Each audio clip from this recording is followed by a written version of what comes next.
자, 우리 인사하겠습니다. 지적과 원망 대신에 칭찬과 감사로 하나님의 만복을 향유하세요. 자, 오늘 말씀의 제목은 세상이 주는 리듬에 속지 말라라는 제목으로 하나님 말씀 전하겠습니다. 자, 인생은 거칠고 힘든 여정입니다.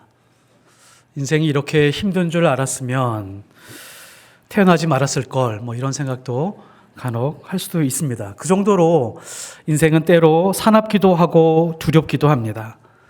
그래서 성경이 하는 말은 우리에게 광야 같은 인생이라고 그렇게 말씀하고 있습니다.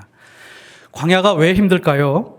광야는 비생산적입니다. 아무리 걸어도 먼지만 날릴 뿐 무언가 이득이 되는 일들이 일어나지가 않습니다. 더 힘들게 만드는 일은 이 일들이 언제 끝이 날지 알 수 없다는 것입니다. 그리고 좋지도 않은 환경인데 매일매일 똑같은 일이 계속해서 반복되고 있습니다. 그래서 사람은 금방 지칠 수밖에 없는 환경입니다. 무엇보다도 이런 환경 속에서 먹고 사는 문제가 있는데 이 먹고 사는 문제를 해결하는 것이 그렇게 녹록치가 않습니다. 이 먹고 사는 문제에 매몰되어 있으면 그 인생 안에서 우리에게 다가오는 것이 있는데 피폐한 삶을 우리에게 가져다 주기도 합니다. 광야에 있으면 광야에 있다라고 하는 것은 고향을 떠나왔다고 하는 것입니다. 정서적인 단절이 있다는 것이죠.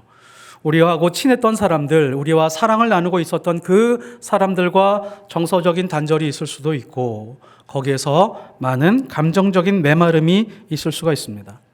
근데 거기서 멈추지 않죠. 광야라고 하는 것은 가끔 전쟁을 치러야 됩니다. 습격해 오는 동물들이 있고 또 다른 민족들이 찾아와서 빼앗아 가려고 하는 그런 약탈들과 맞서 싸워야 됩니다. 그래서 이 광야라고 하는 것은 굉장히 슬픔도 오랫동안 유지하지 못하는 곳입니다. 전쟁을 치르고 가족을 이뤘는데 빨리 또 천막을 걷어서 이동해야 됩니다. 광야는 이런 리듬을 가지고 있습니다. 비생산적이고 반복되고 마음의 여유가 없습니다. 의식주의 문제가 있는데 정서적인 단절도 크고 피폐한 삶을 살아가게 됩니다. 이것을 잘 정리해서 우리의 삶으로 비추어 보면 우리 인생과도 별반 다르지 않다는 것을 깨닫게 됩니다.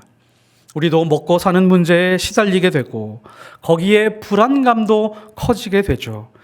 이렇게 열심히 일해도 이 정도밖에 못 사는데 어려움을 당하거나 나이가 들면 어떻게 살아야 되나라고 하는 그런 불안감 속에 살아가게 됩니다. 이것이 광야입니다. 이 모든 것이 광야가 주는 리듬입니다. 하나님이 이스라엘 백성을 홍해를 건너게 하고 광야에서 이스라엘 백성에게 가장 중요한 것을 가르쳐야겠다라고 하는 생각으로 마음을 먹으셨습니다. 무엇을 가르쳤을까요?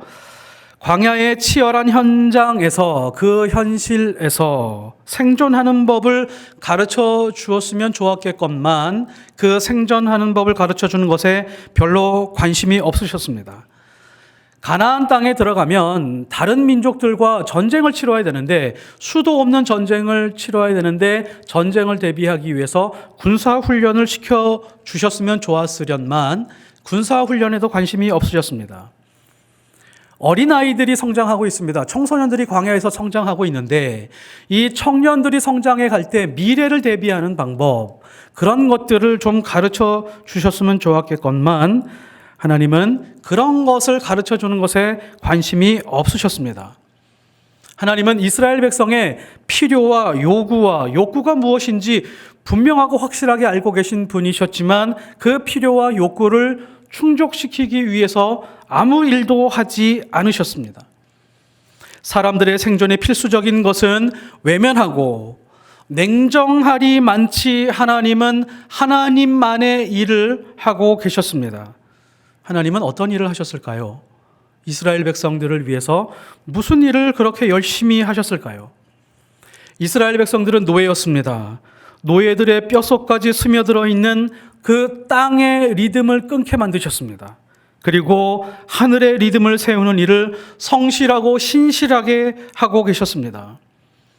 우리에게는 그런 일이 중요하다라고 생각을 추호도 해본 적이 없는데 하나님은 하나님의 생각과 마음 속에서 그 일이 가장 중요하다고 생각하시면서 그 일을 신실하게 행하셨던 것입니다. 그 일의 시작이 바로 십계명입니다. 십계명의 대다수를 보면 10가지 계명 중에 8가지 계명은 무엇 하지 말라입니다. 2가지 계명만 안식일을 지키라, 내 부모를 공경하라 라고 하는 말씀 빼놓고 전부 다가 단절의 명령입니다. 모든 것을 끊어버려라 라고 하는 명령이죠. 무엇 하지 말라, 나 외에 다른 신을 섬기지 말라, 우상을 섬기지 말라. 이 말씀은 이런 뜻입니다. 너희들이 평생 동안 하나님이 아닌 다른 것에 매여 그것에 절하고 와서 그런 인생을 쭉 살아왔지만 그것을 끊어버려야 된다. 그런 인생을 살다가 잘 먹고 잘 살면서 좋은 지위와 좋은 권력을 가지고 살아간다라고 한들 그 인생은 반드시 패망하게 될 것이다. 이제 그 인생을 끊어야 된다. 그 리듬을 끊어야 된다라고 하는 말씀입니다. 그래서 하나님은 땅의 리듬을 끊는 것을 철저하게 하셨고 새로운 리듬을 세워가는 그런 일들을 하셨습니다. 안식일을 지키라 라고 하는 말씀은 이겁니다. 그동안 세상이 주는 리듬으로 살면서 평안과 안식을 찾고 있었구나. 그 안에 평안과 안식이 없다. 그래서 창조와 안식의 리듬으로 회복할 수 있도록 안식일을 지키라라고 말씀하셨습니다. 실제로 6일 동안 열심히 일하고 7일째 쉬어라. 이 리듬을 계속해서 반복하게 만드셨습니다. 그리고 영적인 리듬을 가르쳐 주셨죠. 안식일을 기억하며 거룩하게 지키라. 기억한다라고 하는 것은 하늘의 리듬을 다시 생성하는 것입니다. 안식일을 기억하려고 하면 일주일의 시간들을 질서를 잡고 정리를 해야만 가능합니다. 일주일의 질서가 잡히지 않으면 안식일을 지키는 것은 불가능하죠. 중요한 일을 뒤로 미루었다가 안식일을 지키려고 하면 충돌이 일어나기 때문에 질서를 지킬 수밖에 없습니다. 질서를 유지해야 될 수밖에 없습니다. 이것이 바로 기억하는 것이죠. 그리고 거룩하게입니다. 안식일을 거룩하게 세워라. 거룩하게 지켜라. 일주일 동안 하나님의 말씀을 가지고 지켜내지 않으면 안식일은 거룩해질 수가 없는 것입니다. 일주일 내내 내 생각과 내 뜻대로 내 욕망대로 살다가 하루만 거룩하게 지킨다라고 하는 것은 위선일 수밖에 없죠. 그래서 일주일의 리듬이 정리가 되는 것입니다. 하늘의 리듬으로 바꾸는 것, 그것이 안식일입니다. 내가 내 뜻대로 살아온 리듬보다 더 우월한 리듬에 순종하는 것이 안식입니다. 그동안 살아오면서 교회 생활하면서 많은 상처를 받아 오셨죠. 교회 생활을 해보니까 교회의 리듬이 있습니다. 교회가 주는 리듬이 있습니다. 좋은 리듬만 있을 것 같은데 안 좋은 리듬도 많이 있었습니다. 그런데 우리는 의외로 교회 안에서 안 좋은 리듬에 종속되어서 더 우월한 리듬으로 나아가기보다는 오히려 안 좋은 리듬 안에 갇혀서 살아갈 때가 많이 있습니다. 더 우월한 리듬으로 올라오십시오. 그래야 진정한 안식을 누릴 수가 있습니다. 켈빈 밀러라는 사람이 있습니다. 순종하기를 배우라. 자신의 리듬보다 더 우월한 리듬에 순종하는 사람만이 자유로울 수 있다.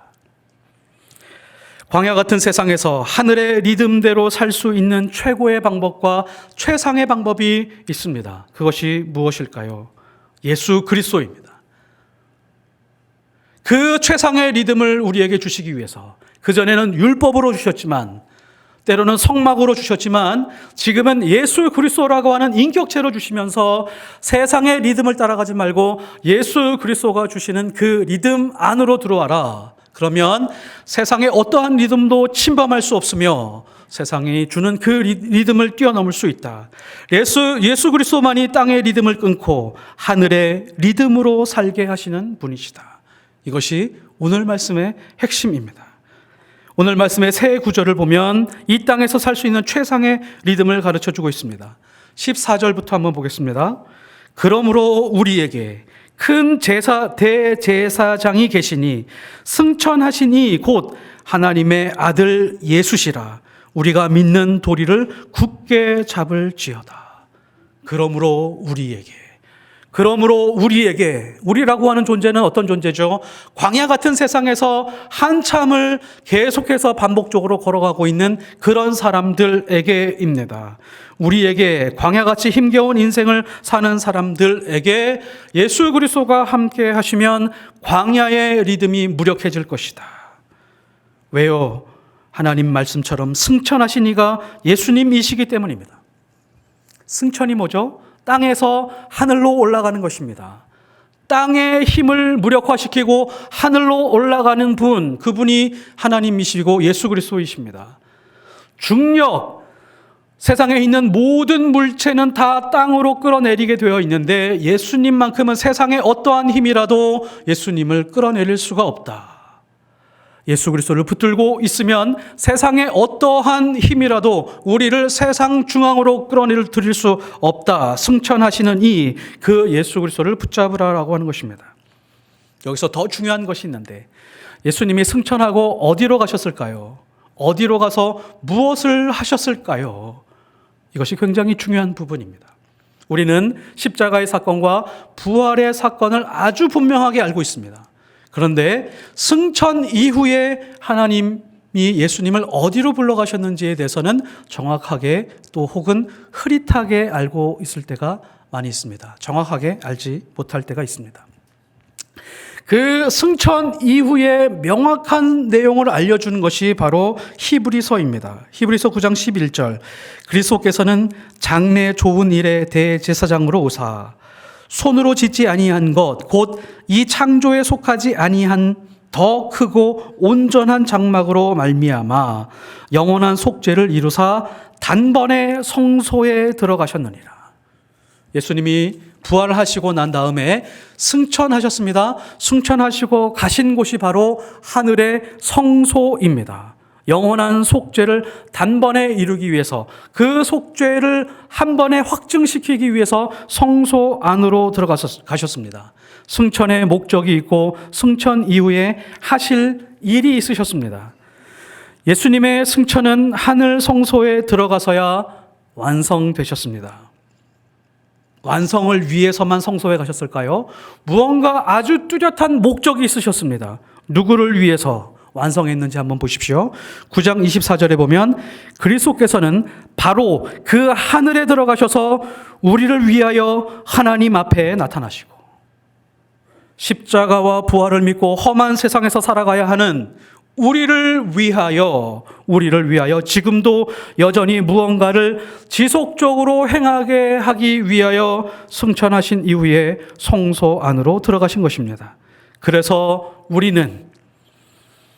우리에게 큰 대제사장이 계시니 승천하시니 곧 하나님의 아들 예수시라. 우리가 믿는 도리를 굳게 잡을지어다. 이 말씀 붙들고 사는 것입니다. 굳게 잡으라 라고 하는 이 말씀은 우리에게 어떤 행위를 하라는 말씀이 아닙니다. 어떤 뜻이냐면 매달려 있으라 라고 하는 그런 뜻입니다. 무엇에 매달려 있을까요? 어떤 것에 매달려 있어야 될까요? 믿음의 도리입니다. 믿음의 도리라고 하는 것은 하나님이 우리에게 주신 약속을 의미합니다. 하나님이 주신 약속에 매달리는 싸움, 이것이 바로 신앙입니다. 신앙이라고 하는 것은 지성을 쌓는 싸움이 아닙니다. 신앙은 선한 일을 쌓아가는 그런 싸움이 아닙니다. 하나님이 주신 그 약속에 매달려 있는 그런 싸움입니다. 우리가 밟아본 적도 없고 한 번도 지나가 보지 않은 불확실한 길이지만 물밀듯 덮쳐오는 어려움들이 있지만 우리는 세상 것 붙들지 않고 하나님의 약속을 굳게 붙들라라고 하는 말씀입니다. 떠내려 가고 있는 강물에서 긴 튜브 하나 붙들고 있는 사람처럼 약속에만 매달려 있으라. 왜요? 승천해서 하늘의 성소에 들어가신 다음에 우리를 위하여 하나님 앞에서 호소하고 계신 분이 계시기 때문입니다. 이 약속 붙들라. 이 약속은 환경에 따라 변하지 않습니다. 인생에 아무리 큰 재난이 온다라고 할지라도 무너지지 않습니다. 이것은 상황에 따라 될 수도 있고 안 될 수도 있는 그런 것이 아닙니다. 하나님이 우리에게 주신 그 약속은 반드시 이루어지는 그런 약속입니다. 왜냐하면 하나님은 하나님이 하신 약속에 대해서 자신의 성실하심과 자신의 신실하심을 걸고 일하시는 분이기 때문에 그렇습니다. 우리는 거기에 그냥 매달려 있기만 하면 됩니다. 예수님은 세상 리듬에 순응하는 것이 아니라 하나님의 리듬을 지킬 수 있도록 하늘의 성소에서 우리를 도우시는 분입니다. 그리고 예수님은 우리를 어떻게 도와주실까요? 15절에 보시면 우리에게 있는 대제사장은 우리의 연약함을 동정하지 못하실 리가 아니요 모든 일에 우리와 똑같이 시험을 받으신 이로되 죄는 없으시니라. 고된 인생 가운데 찾아와 주셔서 예수님이 하시는 일이 있습니다. 우리의 연약함을 도와주십니다. 헬라어에 연약함이라는 단어가 여러 개가 있습니다. 그 여러 개의 단어 중에 질병을 앓았을 때에도 연약함이라는 단어를 씁니다. 미숙함이라고 하는 경우에도 연약함이라는 단어를 씁니다. 그리고 한계를 가지고 있는 것도 연약함이라고 하는 단어를 씁니다. 오늘 말씀에서 연약함은 어떤 연약함을 말하고 있는 것일까요? 오늘 말씀에서 말하는 이 연약함은 한계를 지니고 있는 것을 말합니다. 연약함은 예수님이 인간으로 오셔서 인간으로 살아왔었던 그 모든 시간에 대해서 설명하고 있습니다. 시간 안에 갇혀 있는 예수님, 인간으로서 누릴 수 있는 그 제한 안에 갇혀 있는 그런 예수님, 한계 속에서 우리와 똑같은 약함을 가지고 자기 인생을 사셨던 그런 예수님에 대해서 말하고 있습니다. 그 제한된 시간 안에서 우리와 똑같은 욕구와 똑같은 욕망을 가지고 계셨습니다. 예수님은 인간으로서 경험해야 되는 그 한계를 지니고 하나님으로서 이겨낸 것이 아니라 인간으로서 자기 제한과 한계와 욕구와 욕망을 이겨내신 분이십니다.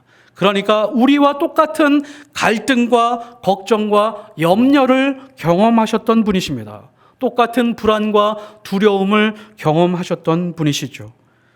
그래서 예수님은 우리를 동정하실 수 있는 분이다 라고 말씀하시는데 이 동정에 대해서 굉장히 강하게 강조하고 있습니다. 동정하지 못하실 이가 아니요 너희들의 아픔을 안다 이 정도가 아니라 동정하지 못하실 이가 아니다 라고 말씀을 하실 만큼 굉장히 강하게 우리에게 말씀해 주고 있습니다. 이것을 현대어로 고쳐 말하면 공감하고 있다라고 하는 말씀이죠. 전에도 한번 말씀드렸습니다만 이 공감이라고 하는 단어는 타인의 사고와 감정을 자기의 내부로 옮겨 넣어서 타인의 체험과 동질의 심리 과정을 만드는 일이라는 뜻입니다. 우리를 공감하신다라고 하는 것이죠. 지금도 똑같이 공감하고 계시는 분, 그분이 예수님이십니다. 예수님이 우리의 생각과 감정을 그대로 예수님 안에 넣으시고 같은 경험과 심리 과정을 경험해 가시면서 이해해 주시는 분입니다. 그래서 우리의 연약함을 도와주신다라고 하는 것이죠. 그리고 마지막으로 16절에 보면 때를 따라 돕는 은혜가 있다라고 말씀하고 있습니다. 그러므로 우리는 긍휼하심을 받고 때를 따라 돕는 은혜를 얻기 위하여 은혜의 보좌 앞에 담대히 나아갈 것이라. 그래서 16절은 세상의 악한 리듬 때문에 고난 중에 있는 사람들이여 어디로 가라? 은혜의 보좌 앞으로 담대하게 나갈지어다. 무엇을 하라? 기도하라. 은혜의 보좌 앞에서 엎드려라. 하나님 앞에 간구하라입니다. 때를 따라 돕는 은혜, 이 말씀은 누구의 필요를 말하는 것일까요? 누구의 필요를 말하는 것일까요? 누구의 필요를 따라서 돕는 것을 말할까요? 우리의 필요를 말합니다. 우리의 필요, 원문에서도 인간의 필요를 말합니다.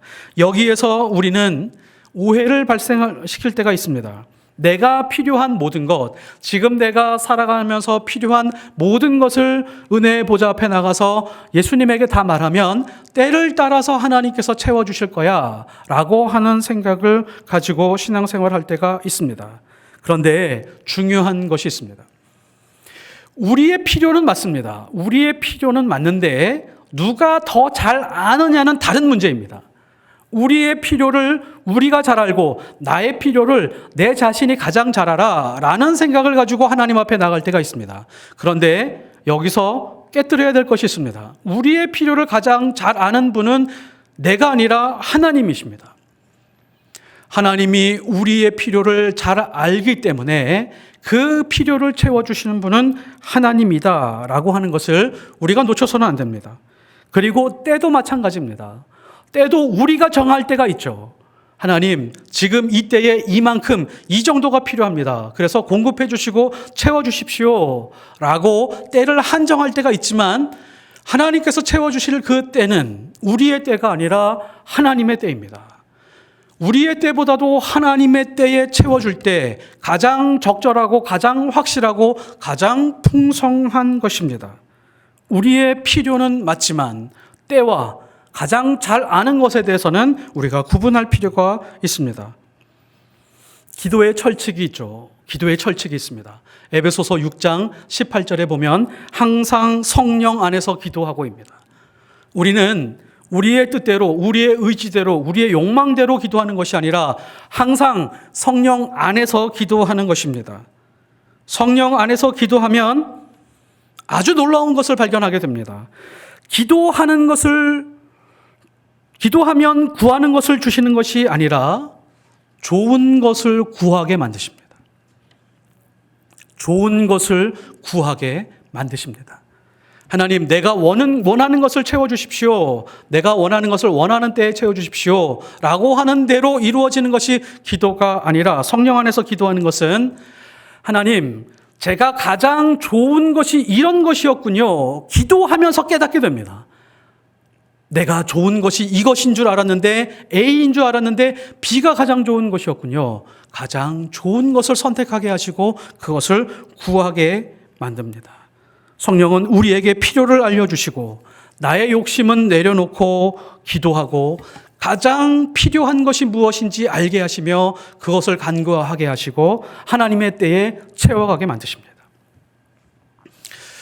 혹시 기도에 대한 책을 읽고 싶으시면 E.M. 바운즈가 쓴 책들이 있습니다. 그 책들을 한번 꼭 읽어봐 주시면 좋겠습니다.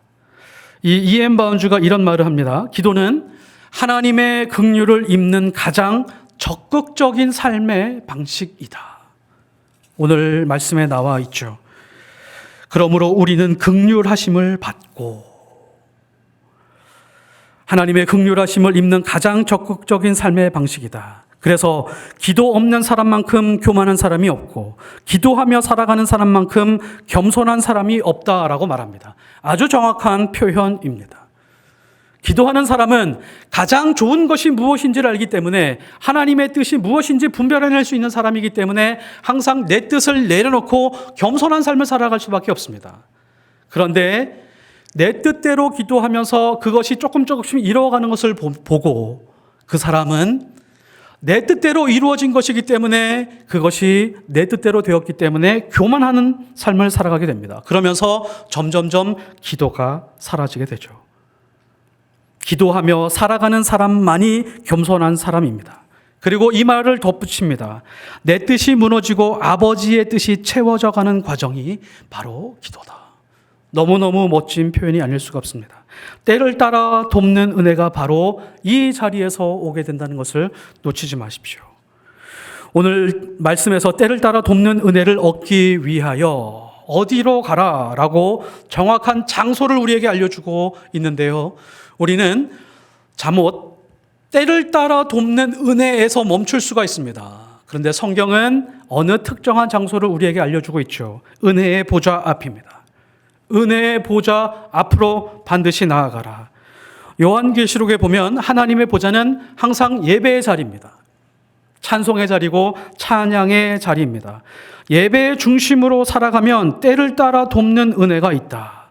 나를 괴롭히고 힘들게 만드는 리듬을 깨트린 은혜가 은혜의 보좌 앞에 있다. 예배 안에 있다. 살아있는 인생을 경험할 수 있다. 인생은 좋을 때가 있고 나쁠 때가 있습니다. 실패하는 리듬이 있고 무너지는 리듬이 있습니다. 그 실패하고 무너뜨리는 리듬을 깰 수 있는 힘이 어디 있느냐? 예배 안에 있다는 것입니다. 그래서 삶의 모든 것을 예배로 시작하는 사람의 특징이 있습니다. 예배의 텀을 기준으로 슬럼프가 해결이 됩니다. 예를 들면 일주일 동안 예배 드리는 사람, 일주일에 하루, 주일을 예배 드리는 사람의 슬럼프는 일주일 안에 해결이 됩니다. 일주일 뒤에 또 예배를 드리거든요. 은혜의 보좌 앞에 나가서 때를 따라 돕는 은혜를 경험하게 되는 것이거든요. 그러면 슬럼프가 길어야 7일입니다. 그런데 7일이 너무 길다. 세상의 리듬 안에서 내가 혼돈 가운데 살아간다 라고 생각하기 때문에 중간에 리듬을 한번 끊습니다. 그게 바로 수요 예배죠. 수요일 날 예배의 기둥을 세웁니다. 그리고 3일이라고 하는 리듬 안에서 살아갑니다. 수요일 날 와서 예배 드리면서 찬송하면서 은혜의 보좌 앞으로 나아갑니다. 그러면 3일의 리듬 안에서 끊어지게 되죠. 3일도 너무 길다라고 생각이 들어오기 시작을 합니다. 그러면 새벽마다 한 번씩 끊어버립니다. 매일 새벽 기도를 중심으로 하루를 정리하기 시작을 합니다. 그러면 길어야 리듬이 하루 정도밖에 되지 않습니다. 하루도 너무너무 길게 느껴집니다. 은혜 안에 살아가는 사람들은 이 24시간이라고 하는 것도 너무 길게 느껴지게 되죠. 그래서 성경이 우리에게 그 리듬에 대해서 말해주고 있습니다. 쉬지 말고 기도하라. 항상 성령 안에서 기도하라.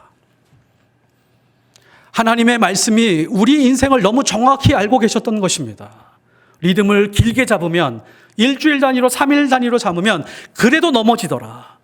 그 리듬을 완전히 끊어버리기 위해서 쉬지 말고 기도하라 라고 우리에게 말씀하고 있는 것입니다.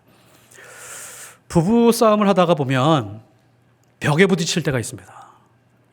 도저히 만나지 못하는 두 평행선에 부딪힐 때가 있습니다.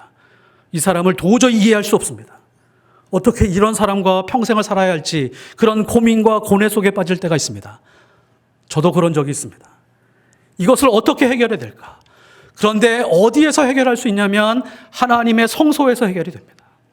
각자 자기 자신의 예배를 드리고 하나님과 충분히 만나고 다시 부부가 만나게 될 때, 그때 부부가 해결이 될 때가 있습니다. 우리 가정이 예배 중심이면 그렇게까지 불행해지지 않습니다. 가족이 손잡고 기도하면 우리는 그렇게 어려움에 빠질 수가 없습니다. 장담합니다. 확실합니다. 어느 가정이든 어떤 위기가 다가오든지 풍비박산을 내는 그런 어려움 속에 있다라고 할지라도 가족이 두 손 붙들고 하나님의 말씀을 읽으며 기도할 수 있는 가정이 있다면 그 가정 절대로 무너지지 않습니다. 그 가정을 하나님께서 무너뜨리지 않으실 것입니다. 예수님이 대제사장이 되신다는 것은 세상에서 나를 무너뜨리는 리듬을 깨도록 도와주시는 것입니다. 세상을 깨는 하나님의 리듬, 예수 그리스도 안에 있습니다. 험난한 광야의 리듬에서 이스라엘 백성이 살아남을 수 있는 이유가 딱 하나밖에 없습니다. 이스라엘 백성이 광야 40년 동안 살아남을 수 있는 단 하나의 이유. 이 사람들은 기술도 없었습니다. 지식도 없었습니다. 실력과 능력도 보잘것없는 사람들이었습니다. 단 하나의 너무도 확실한 이유, 성막이었습니다. 행진할 때도 성막이 앞장섰고 거주하고 머무를 때도 항상 성막이 중심에 있었습니다. 그 성막이 없었다라고 한번 생각해 보십시오. 반드시 이스라엘 백성은 광야에서 모두 죽고 가나안 땅으로 들어갈 수 없었을 것입니다. 예배드리는 장소, 이스라엘의 중심에 예배가 있었던 것처럼 우리 인생의 중심에도 성소가 있다면, 성막이 있다면, 예배가 중심이 된다면 절대로 흔들리지 않습니다.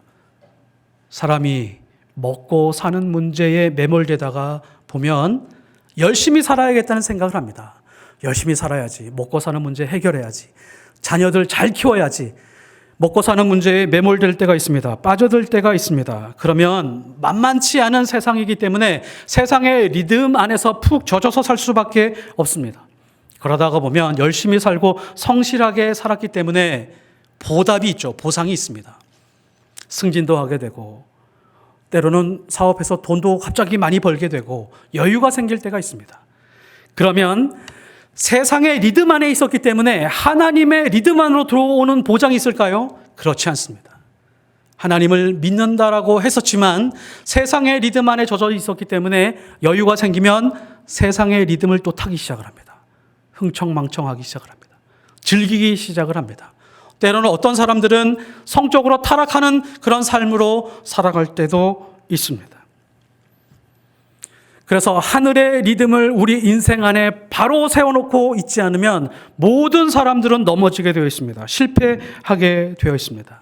하나님의 리듬, 그 리듬이 흘러나오는 성막과 성소가 있으면 언제든지 하나님이 공급하는 새 힘으로 살아갈 수 있습니다. 인생의 확실하고 분명한 그런 목표, 사명 가운데 살아갈 수가 있습니다. 내가 목숨을 걸어도 아깝지 않은 그 무언가를 쫓아갈 수 있는 열정이 발생하게 됩니다. 세상의 악순환의 고리를 깨트릴 수 있는 능력이 그 안에서 나옵니다. 우리 인생의 중앙에 예배가 있으면 인생이 절대로 썩지 않습니다.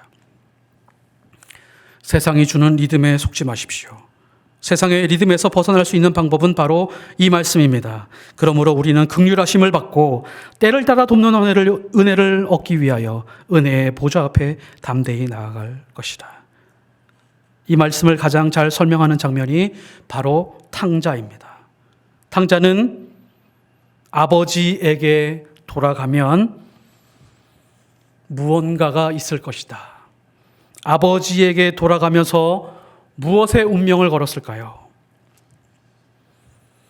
탕자는 세상의 리듬에 충분히 젖어 있다가 자기 인생이 완전히 실패했다는 것을 알고 여기 있다가는 내 영혼과 내 인생이 완전히 망하게 되겠다는 것을 알고 아버지에게 돌아갑니다. 아버지에게 있는 무엇의 운명을 걸었을까요? 아버지의 자비하심의 운명을 걸었습니다. 아버지의 긍휼의 운명을 걸었습니다. 나는 이 세상에서 더 이상 이렇게 살 수 없다. 어떠한 좌절과 절망 가운데서도 아버지의 자비하심은 내 인생을 구원해 주실 수 있을 것이다. 라고 하는 것에 운명을 걸고 아버지에게로 돌아갔습니다. 우리도 마찬가지로 하나님의 은혜와 자비의 운명을 한번 걸어보십시오. 하나님 절대로 외면하지 않습니다. 어떠한 상황에도 기도와 말씀의 리듬으로 승리하는 주의 백성들이 되시기를 예수 그리스도의 이름으로 축복합니다. 기도하겠습니다. 하나님 아버지, 우리의 생각과 마음과 우리의 선택은 항상 세상의 리듬을 탈 때가 있습니다. 저런 선택을 하면 내 인생이 행복할 것 같고 만족스러울 것 같지만 잘못된 선택일 때가 많이 있습니다. 그 모든 것들이 하나님이 주신 말씀의 리듬이 아니면, 하늘의 리듬이 아니면 버리고 끊어버릴 수 있는 그런 은혜를 우리에게 부어 주시옵소서.